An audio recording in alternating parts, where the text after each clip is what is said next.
Hi everyone, super excited to be here. Thank you so much for coming.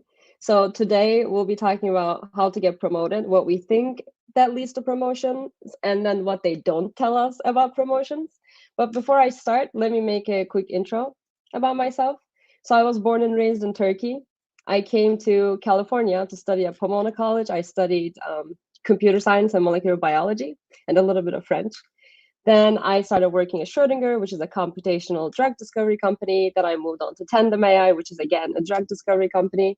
I really love mentoring, teaching, speaking, all of that. So I have multiple things going on in multiple sides. And I also love connecting with people. So I'm very active on LinkedIn. And lastly, I live in New Jersey with my husband and my three wonderful cats. So let's get started with the first myth. The first myth is titles don't matter. Unsurprisingly, titles obviously do matter quite a bit. First of all, they're correlated with your salary, which is important because we want equitable pay. It's correlated with how much status you have in your organization, and not even just your organization, it's correlated with how much status you have in the industry in general, which is very important because it determines what kind of opportunities you get. Titles actually attract recruiters and hiring managers. I actually got reached out by hiring managers because I got promoted so fast. This is literally what they told me, so that's a factor as well. Even interview difficulty. Sometimes if you interview as a senior, for example, they're going to ask you fewer technical questions because they're going to assume that you know. And lastly, I want to emphasize the compound effect, right? The earlier you get promoted, the earlier your salary will start increasing, and raises are obviously based on your salary before the raise. Similarly, the earlier you get status, the earlier you'll get opportunities. So it's not really a linear progress, but more, exponential. The second myth, we all kind of want to believe this, but that's actually not how the world works. If you work hard, people will recognize it, aka if you work out, you get a promotion. But promotions are given for high promise. So are you going to be able to perform well in this level above your current level? Are you already performing the tasks that you will be performing when you're promoted? That's the kind of metric that people tend to use, people say that they're using. But it turns out we're terrible at determining whether someone has high potential or not, whether someone has high promise or not. This is a research paper that showed us women are 14% less likely to get promoted because they get lower potential ratings, even though they have higher performance. So higher performance won't necessarily lead to a promotion. So how do you show that you have potential promise?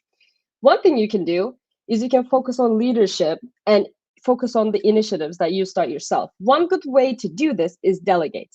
What are you doing right now that you got so good at that you can maybe pass that down to someone else and pick up something that's new, that's a little above your current level?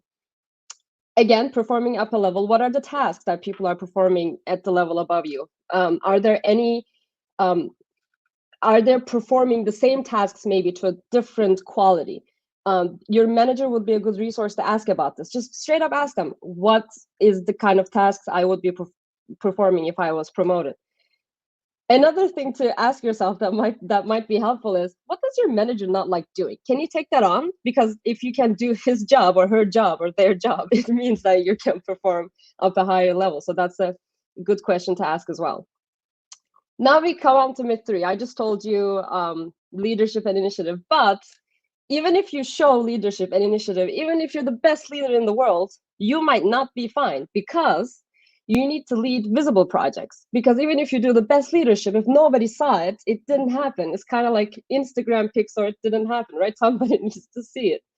So you gotta go after the right projects. But how do you go after the right projects? And the answer is to align. You need to align with your teammates. You need to align with your managers. You need to align with the rest of the company about what's important and what's bringing success to the team or the company as a whole. One way to do that is ask yourself, what is an important piece of my team? If you're a software engineer, for example, what's an important service that no one really likes because maybe it's hard, maybe it's complicated, but it is important. Can I take that on to show that I'm doing this great work and everybody's eyes is going to be on there because it's so important and everybody hates it? Another question that you can ask is there something new and shiny that's possibly also on fire that nobody wants to own? This is a good way to proceed as well. Other good questions to ask yourself is, does this project have a lot of natural followers? Like, are there a lot of people depending on this project in the company? Maybe not just only your team, but is the people in the company overall kind of watching this project somehow? Or is this project related to something else that they're watching very closely? Usually cross-team projects that have people from multiple teams working on them tend to fit all of these. So are there any cross-team projects available in your team? You can also check out your company's goals, like what is generating revenue, what are some other key performance indicators. Are the projects that you have the ability to take on touching any of these directly, so you can show them when you're done with this project? And lastly, aligning with your manager, asking your manager what they think needs improving, what they complain about all the time, is a good way to find what projects will bring you the right kind of visibility, if that makes sense. Speaking of aligning with your manager, okay, you asked your manager, oh, does this project have high visibility? Does this project have high impact? And they were like, yeah, and then they nod. It means that you're aligned. It means that you're done. Unfortunately, promotion criteria and conversations about impact tend to be very, very, very vague. So when you have a conversation about them, it's really easy to just say yes. Oh, does this project have impact? Sure, every project has impact. That's kind of not the question you're trying to ask. What you're trying to identify with your managers is this the best project that I can take on with my abilities and my, I'm a driven person. Is this the best thing I can take on right now? But that's a very hard conversation to have because it's a continuous conversation. You will probably need to keep realigning. Well, I think the best way to do this is documenting constantly and sharing that documentation with your manager. For example, during your one-on-ones, and if you don't have a one-on-one with your manager, you should start having it immediately. Like it started on Monday. So the key takeaways that you get from your one-on-one, let's say you ask, oh, is this project the right kind of project that will give me this kind of visibility? Write that down. Share your screen and write it down as they're staring at your notes. Not only will this make the conversation easier because you're both going to be on top of it. If you need to get back to this some other day, you're going to have very detailed notes about it, but you're also writing it down. So immediately they're more accountable for everything that comes out of their mouth, which kind of makes them, that gives them an incentive to focus on actually what you're trying to achieve here. You can do the same thing with next title level goals. Like, what are the expectations? What am I missing? What am I doing great? What am I missing? Like, write all of those down in detail. So one, you're not going to miss anything. And again, they're going to feel more accountable because now it's in written form. And maybe the best thing about this is that you can take this document and take it to your manager's manager and their manager and maybe other managers that you know, and be like, I heard this from my manager. Do you think this makes sense? Is this really how we make decisions in this company? Like, do you guys align with what I think I know? Okay, this myth breaks my heart. But just because we're working with nice people who are aware, nice people who read about bias and everything, doesn't mean that we can start worrying about bias. Because the hard truth is, if you have a brain, you have bias. I have bias, you have bias, your manager has bias, their reports have bias, everybody has bias. So you kind of need to watch out for bias. Sometimes this shows up in the form of racism and sexism. We show an example at the beginning of this talk. Men are seen to have more potential usually, or it can show itself in like more relatively innocent ways like negativity bias and recency bias. So we want to be on the lookout for bias. The best way to do that is to be knowledgeable of all the different kinds of bias. And when you see a bias, let's say you're in a meeting and people are like paying more attention to what happened recently compared to the whole picture of the whole year, let's say, you can be like, thanks for sharing that, but it looks a little bit like recency bias. And the moment you name it, again, you create kind of this accountability because now you kind of underlined how serious the mistake can be. And lastly, you want to be really aware of all the company policies, especially the performance evaluation one, so that you can see whether they're doing anything to mitigate bias. If they're not, most likely there will be bias in the process. Speaking of mitigating bias, here are a few things that you should definitely do to mitigate bias during your performance evaluation. The first thing is recency bias. Since you have been talking to your manager in one-on-ones, taking detailed notes, right? You have a very detailed account of all your accomplishments. And you can put those in a form to send to your manager so that your manager is not evaluating you on the most recent things that happened, but they're evaluating you for the whole year. This is very helpful if, let's say, you made a small mistake right before the performance evaluation cycle. So you prevent them from diving into that more than they should. The other thing that you should definitely do is eliminate the time pressure off of your manager as much as you can. Because when people are under time pressure, they tend to make more biased decisions, which is not surprising at all, right? So start 2 months-ish earlier than the deadline. Start helping your manager to craft your performance evaluation with you. Not only should you mitigate bias and be on the lookout for it, but you should also shift bias in your favor. So if something happens and somebody's going to make a biased decision about you, the bias is more positive leaning than negative leaning. But how can you do that? I think it all comes down to visibility and personal brand. You want to position someone as someone who's a mentor, someone who's helpful, someone who's a thought leader in the company and in your team. There are a few ways you can do that. One of the best ways is being active in chat rooms. When people ask questions, try to answer them. If somebody asks you a question, if you get a certain question a lot, like create a post about it, share it. Similarly, doing blogs or talks in your company, doing summary emails of important meetings with your additions. Individual networking is also important. You can do coffee chats with people. You can have networking with people who are not in your team. For example, you should definitely have a friend from HR. That comes in handy. Giving credit is a great way to bring visibility both to you and other people. And last tip, try to be on projects with more senior people, because when they inevitably write your review, they weight a little bit higher than someone with a lower title. This is another reason why titles matter, right? Going back to myth number 1. So another thing that's really easy to assume is, oh, promotions are very important. Literally, my pay, my career is dependent on this. So obviously, my manager, who's a great person, should be doing a good job. They should care a lot about it. Unfortunately, that doesn't really seem to be the case, because most managers actually don't like doing this. This is not their day-to-day job. This is not what they chose to do. They don't know how to be thorough with the process. They don't know enough about bias to see it, to name it, to mitigate it. They don't have qualified mentors to teach them how to do it properly. And most importantly, they're not praised for doing this right.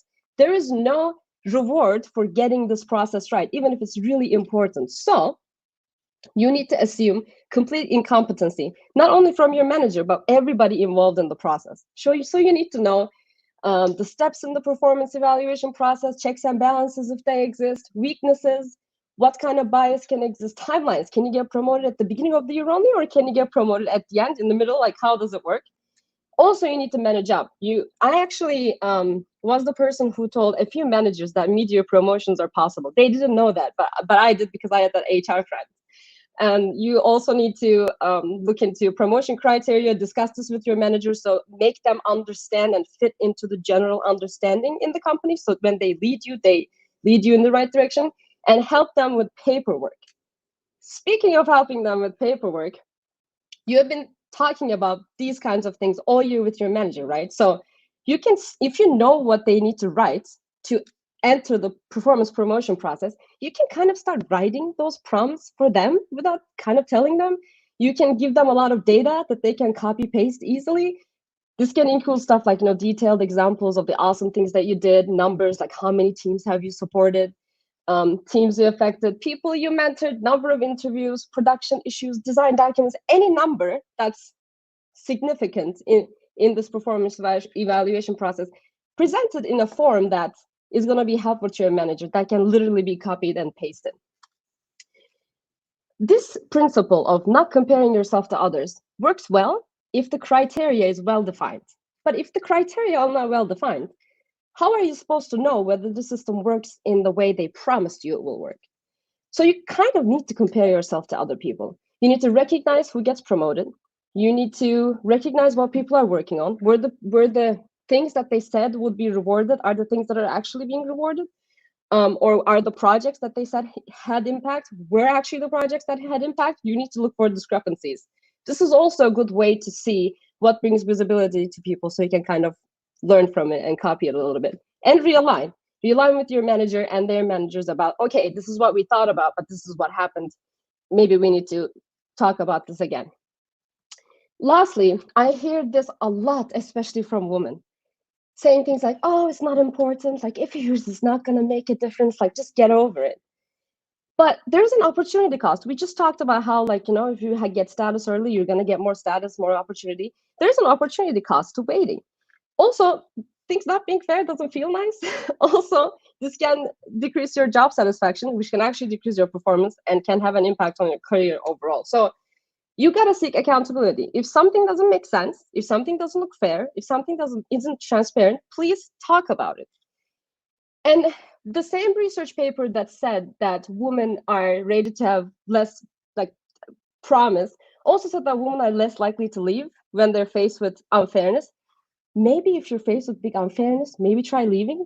And if you're going to try leaving, maybe go to a place with more women and minorities, because that tends to decrease performance evaluation bias.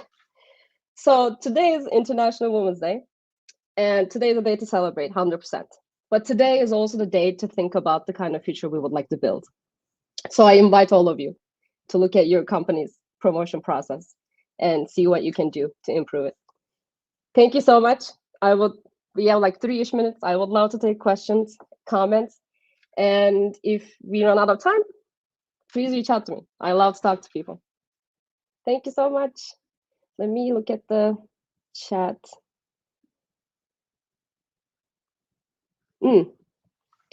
Is there a time length you should wait before you look into wanting to get a promotion? This is, I think, it's really important to be aware of what's happening, because let me give you an example. Maybe a senior developer in the industry is someone who has like 8 years of experience, let's say. But maybe in your company, people are getting promoted left and right in a year. So then you shouldn't wait for 8 years. So looking around and being aware of how long it took other people is a good indicator. Also, I would just ask my manager about it. How long do you think this will take? If that makes sense. I wish we had more time, but the next question is amazing. Any tips when working for a disengaged manager?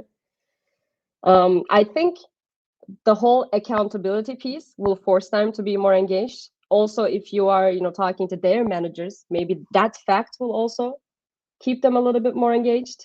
I think if none of that is working, I would head on tell them, I feel like you're a little disengaged. Is there anything I can do to, make this more valuable for our common goals? And if none of that works, I would try to change my manager or change my job.